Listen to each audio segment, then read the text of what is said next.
Welcome to Your Life Simplified. My name is Brian Leitner, and I'll be the host of this podcast. And today we're going to talk about the Tax Cuts and Job Act of 2017. So effective at the end of 2017, the president put in place this new Tax Cut and Jobs Act, or TCJA, if you want to sound really cool. And prior to doing this, the bill that came across the president's desk was over 1,000 pages long. That's in addition to the 75,000 pages that are already in the tax code. And what came through with this bill was some of the largest changes that has ever taken place since 1986. Some of the changes that they made to the tax law was permanent, while others were just temporary. The goal here was truly to simplify the tax code and stimulate the economy. So some people win, some people lose. The question is, what do we do now? What do you do now? How do we take advantage of that? How do we move forward? What are the things that we should all be thinking about?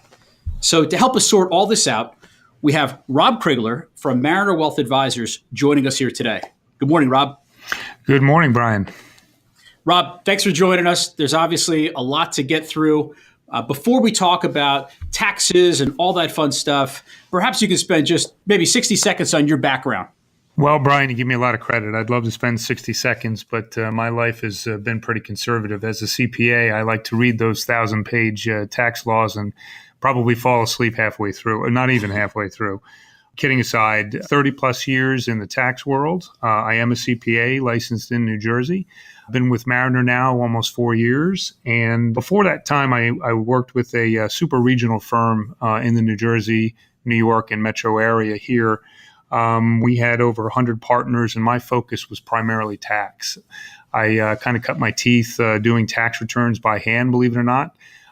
We also grew into and through the computer age, which has really helped the tax professional kind of advance and keep up with all of these changes. Since 1986, or since the Reagan tax changes came through, this is the largest tax act, that we've seen. And I think with all of these changes and with all the complexities of tax returns, not just the individual world, but the business world, we're finding that it's really difficult for anyone to be an expert in any particular area.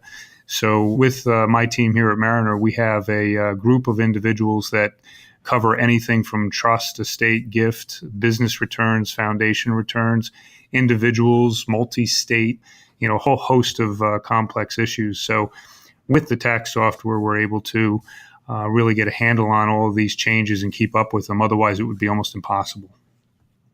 Yeah, that's a great point. I know a lot of people talk about tax planning and what it is that they do.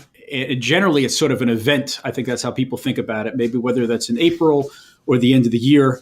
But true tax planning, it really takes place throughout the entire year. And for you to work hand in hand with the advisors at Mariner Wealth, truly a unique offering. So thanks again for taking the time here. I do appreciate it. My pleasure.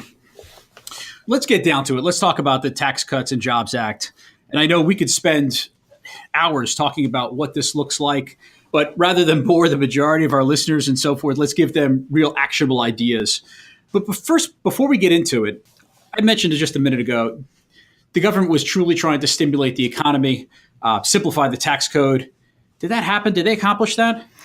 Simplifying it is I'm not sure exactly what they were trying to do or what happened. I think they were trying to soften some of the tax effects that most individuals felt, primarily lower to middle income families and individuals, and also to stimulate the economy by helping corporations and businesses either repatriate money, from overseas, or stimulate, business and enterprise activity in the United States.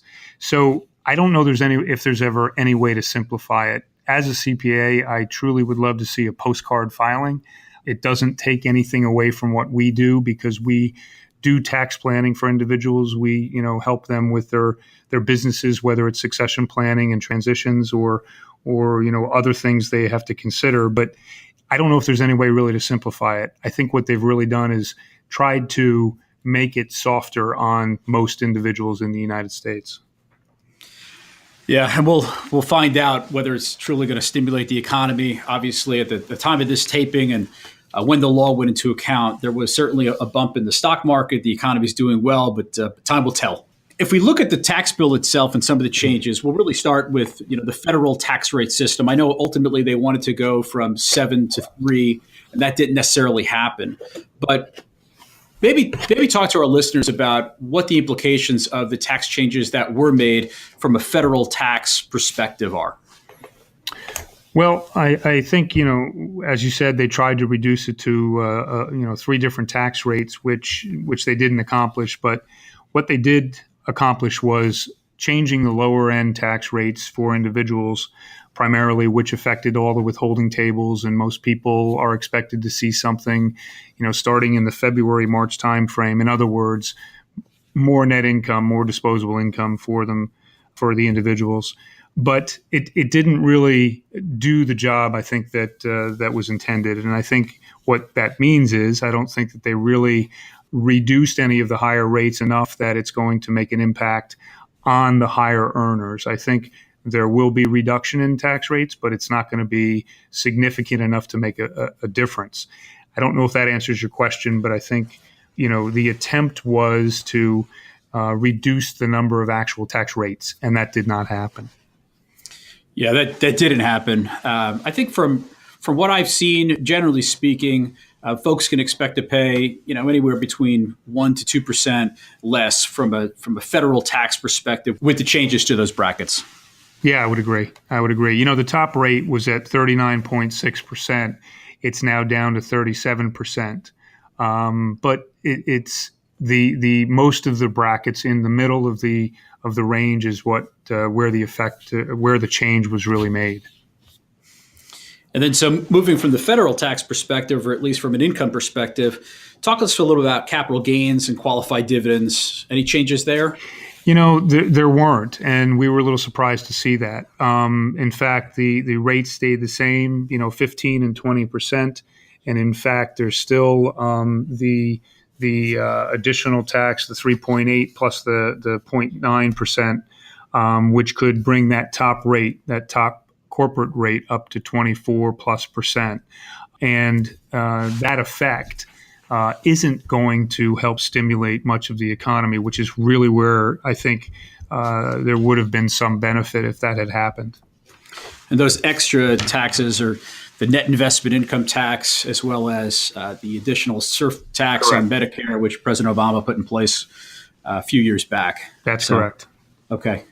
So yeah, when you add it up, that is an additional tax from that perspective, but no changes in the actual tax law on either of those two items. That's correct. The next topic that a lot of people are talking about is the standard deduction, and how, everyone's going to take the standard deduction now because you can't write anything off and all those good things. And so can you provide a little bit of clarity on what the standard deduction looks like now? Absolutely. They've increased it for married filing jointly to $24,000. Individuals are at $12,000. And by increasing that, they've eliminated some of the itemized deductions. It appears that most people might fall into that standard deduction as opposed to taking their itemized deductions as they had in the past. Limitations on those itemized deductions are, for instance, what they call SALT, state and local taxes. State and local income taxes include property taxes as well. That's limited at $10,000. In the past, there was no limitation on those taxes, except through AMT, which we will probably talk about later, I imagine.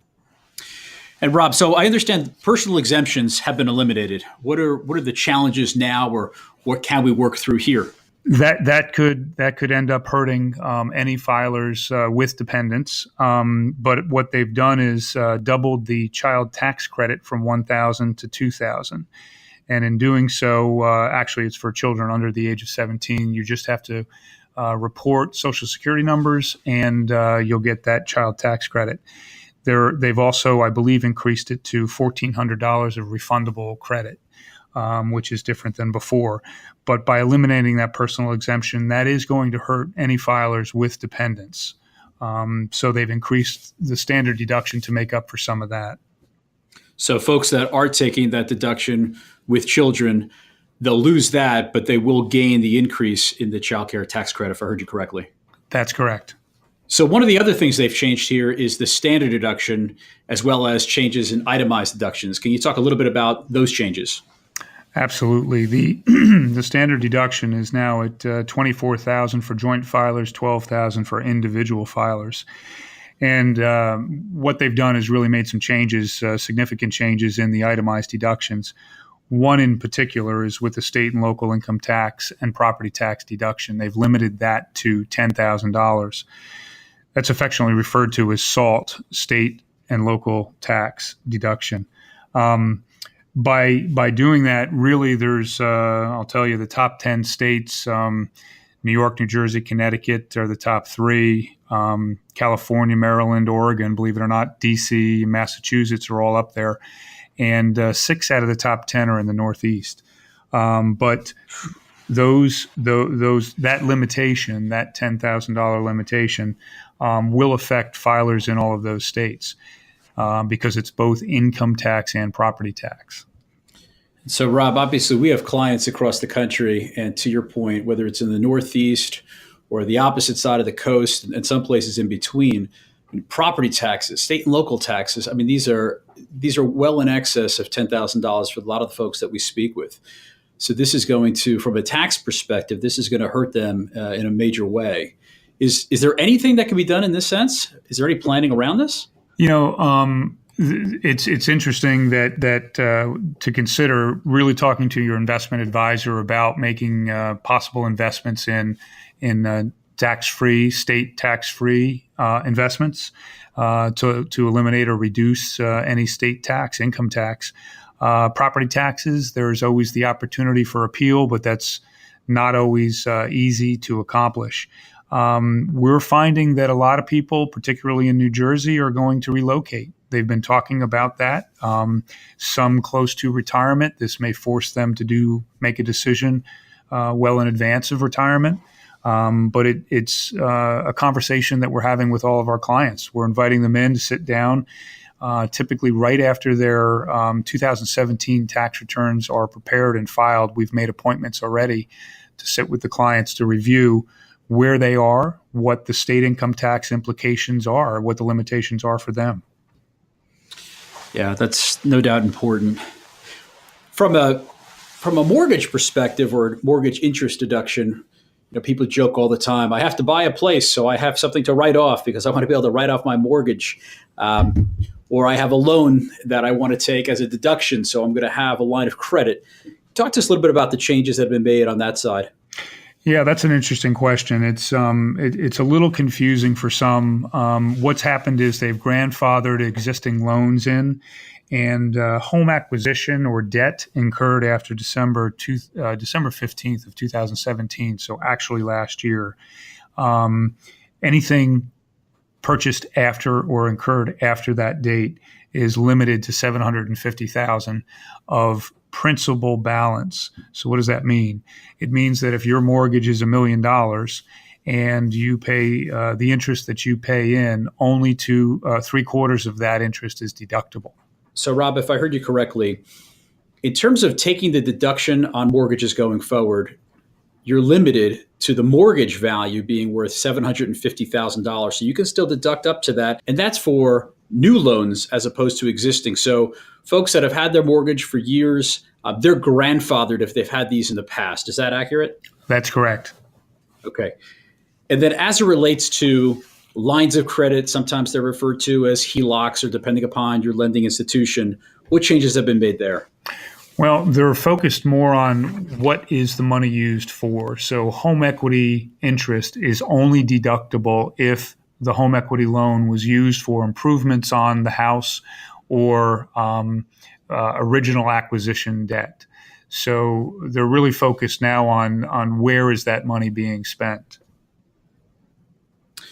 So I know I bought a car about 3 years ago, and rather than work with the dealership and take a loan out through the dealership, I ended up using a HELOC because I wanted to be able to deduct that. My tax consultant told me that was the right thing to do.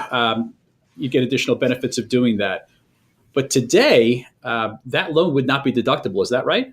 That's correct. And a lot of times we would advise clients as far as student student debt, tuition debt, to use a home equity loan for that if it's a short-term loan. Depending on what the money was used for in the past, it was either deductible or not. But currently, you're not allowed to deduct it unless it's used for improvements on the existing home or original acquisition. It's interesting. So in my example, I will no longer be able to write that off, which is too bad.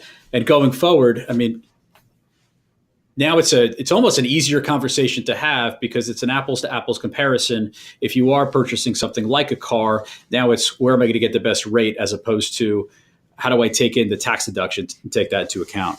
Exactly.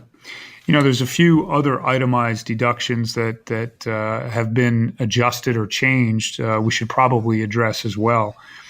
One is the charitable contributions. They're still allowed, but they've actually been increased from cash contributions from 50% to 60% of adjusted gross income.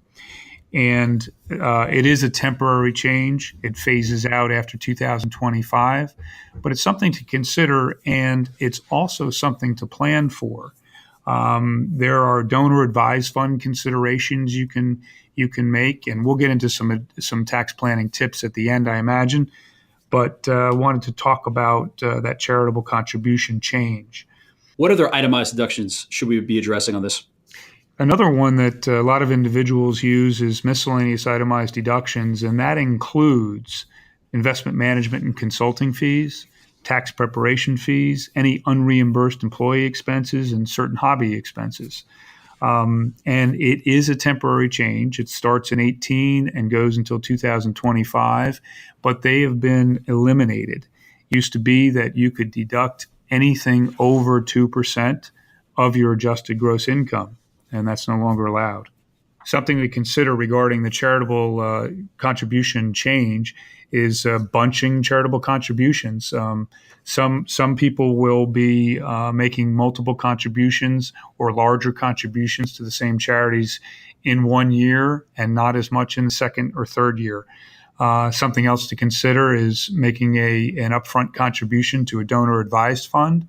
You should talk to your advisor about that. You'll get the deduction in the 1 year, but the money doesn't need to get out to the charities until subsequent years.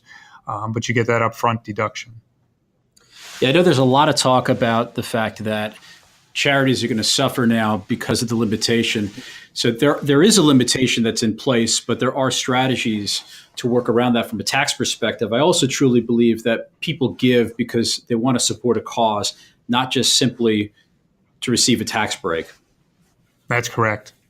So from a medical perspective, again, there've been some changes on the medical deduction as well. The medical expense deduction has been reduced to 7.5% of your adjusted gross income for both 2017 and 2018.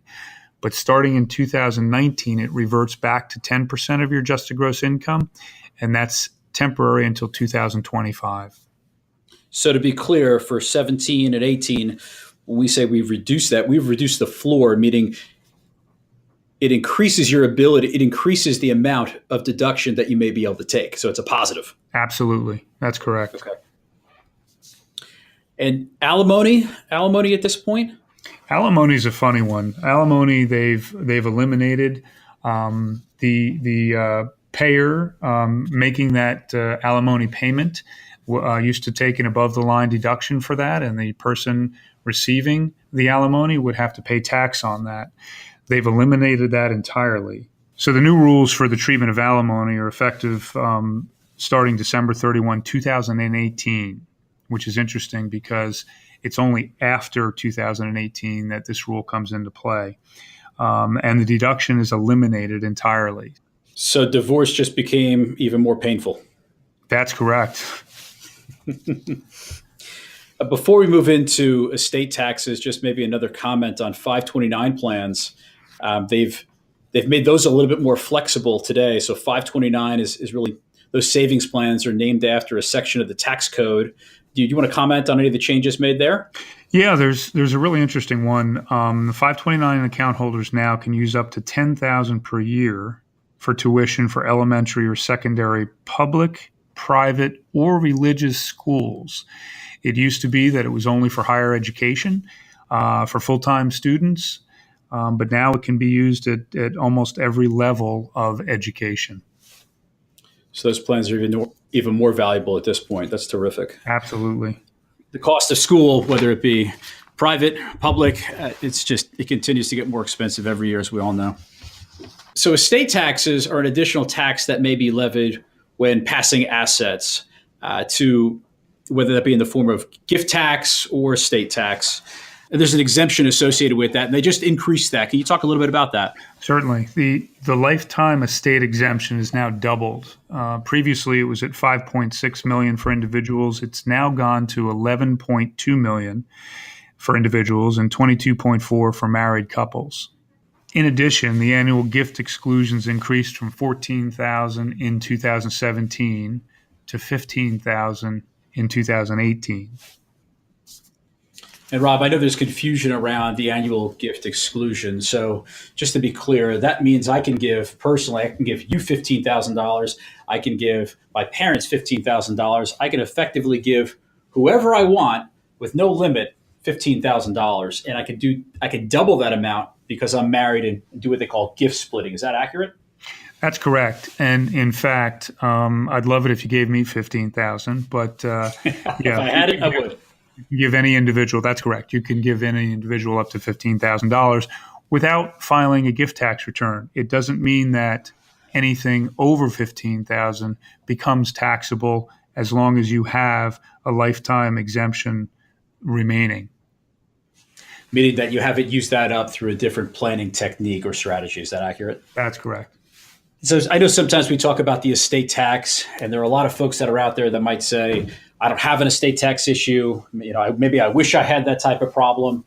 But just to make sure that we hit this, it's absolutely critical that everyone has an estate plan, whether you have an estate tax situation or not. So it's very important to make sure that you have wills documented, maybe that you have some sort of revocable trust, that you have powers of attorney in place, healthcare proxies in place.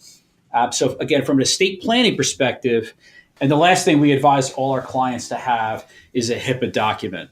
So effectively what that means is it enables the doctors to share information should something happen to you or a loved one.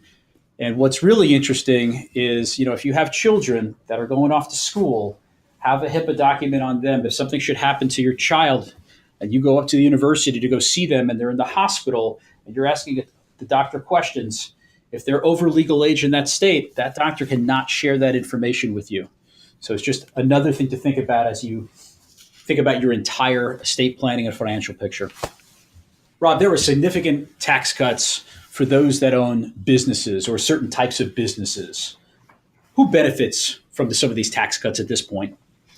Well, I have to be honest, that's one of the most complex areas that of changes that they've made. And what is effectively happening is there could be potentially a 20% deduction against qualified business income. The definition of qualified business income is actually extensive.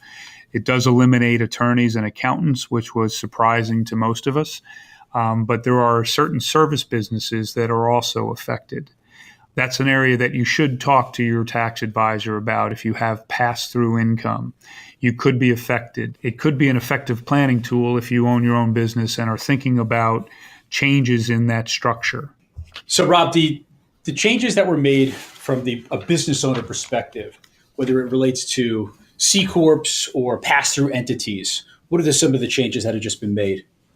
Well, the C Corp top rate has been reduced from 35% to 21%. That's going to affect a lot of the larger corporations that are paying dividends out to, say, publicly owned companies paying dividends out to individuals. But the smaller business entities, which are considered typically pass-through entities, there is the opportunity for the 20% deduction against qualified income. Those are clearly defined. There are a number that are not allowed. But it's a complex issue that typically we recommend sitting down with your tax advisor to talk about planning in that regard. Yeah, it would be foolish to change the entity structure of your business just to save on taxes. It needs to be looked as part of a holistic idea or transition if that was going to happen, correct? Absolutely. Absolutely. There's other consideration too with the business entity. The expensing of qualified property now, which is really depreciation. There is 100% allowance from 2017, and it actually starts mid-year 2017 through 2023. So there's some consideration there. And in the future years, it's reduced from 80, 60, 40 to 20% through 2026. Wow, there's a lot of information on this podcast. Just to let folks know, at Mariner Wealth Advisors, we did a white paper, and this is available on our website at marinerwealthadvisors.com. Rob, before we let you go, maybe just a couple of actionable ideas that you can share with our listeners, so they can take some of this information and do something with it. Certainly. We mentioned a few throughout the podcast, but just to recap, bunching charitable contributions, that's something to seriously consider, or a donor advised fund. Your investment advisor at Mariner can help you out with that. Talk to your tax professional at Mariner about the 20% deduction against qualified business income if you have a pass-through entity. Think about paying off your home equity loan if it's not used for either acquisition of the primary residence or improvements on that. And also consider your investments and whether they're taxable by your state for income tax purposes, because your income tax deduction now is limited. You should absolutely sit down with your tax advisor to review 2017 taxes and make sure that you're planning carefully for 2018. Rob, thank you. There's obviously a great deal of information out there. Trying to understand some of this in one podcast, we all know is somewhat difficult. And our goal here wasn't to take a deep dive and tell everyone everything about some of the changes, but this conversation has been incredibly helpful. So thank you very much. But before I let you go, we ask all of our guests one question. And that one final question is, what is the worst financial decision you have ever made? Oh, my goodness. I have so many of them, and I appreciate your time. The worst financial decision I've ever made was getting into business was with a very close friend of mine. Not because he was a very close friend or we didn't define what our roles were. I didn't sit down with someone in advance of setting up that partnership, which I should have done. I thought I knew how to do it. And by doing so, he and I have never spoken again, and we lost a whole bunch of money on it. So what I typically recommend to any of my clients or anyone I talk to about setting up a business entity is making sure you've clearly defined what it is that each person is supposed to do in that relationship, and also talk about the finances. Make sure you understand who is to contribute when and who should participate through service. That's great, Rob. I'm sorry that happened. I'm sorry you lost money as well as a friend throughout that deal. But maybe we can learn from your mistake. Appreciate it. My pleasure. So as we discussed earlier, some of the changes were temporary and some were permanent. And let's go through that list. So for some of the temporary changes, they're expiring after December 31st of 2025. And these are the individual income tax brackets, the standard deduction increase, the alternative minimum tax exemption and phase-outs, the expanded child tax credits, estate tax exclusion, the 20% deduction for qualified business income, and all itemized deductions, except those that are medical. So the medical expenses and the changes made there actually expire December 31st of 2018. The changes that were made permanent was the corporate tax rate, the changes made to the 1031 exchange, and the alimony deduction repeal. So while some of these changes are permanent and some of these changes are temporary, I think we all know there is nothing permanent as it relates to taxes. The tax law is going to change based upon who's in power, and it's really important to be mindful and planful. So maintaining flexibility is critical. So for a complete breakdown on what is permanent versus what is temporary, please visit us on our website at marinerwealthadvisors.com/podcast. So a message to our listeners, if you have a question something you would like to ask, or a topic for a future podcast, please go ahead and email us at podcast@marinerwealthadvisors.com. We know that your time is incredibly valuable, and we hope you find this podcast a worthwhile investment of your time. Thank you for listening. Mariner LLC, doing business as Mariner Wealth Advisors, or MWA, is an SEC registered investment advisor. Registration of an investment advisor does not imply a certain level of skill or training. MWA is in compliance with the current notice filing requirements imposed upon registered investment advisors by those states in which MWA maintains clients. MWA may only transact business in those states in which a notice has been filed or qualifies for an exemption or exclusion from notice filing requirements. Any subsequent direct communication by MWA with a prospective client shall be conducted by a representative that is either registered or qualifies for an exemption or exclusion from registration in the state where the prospective client resides. For additional information about MWA, including fees and services, please contact MWA or refer to the Investment Advisor Public Disclosure website at www.advisorinfo.sec.gov. Please read the disclosure statement carefully before you invest or send money.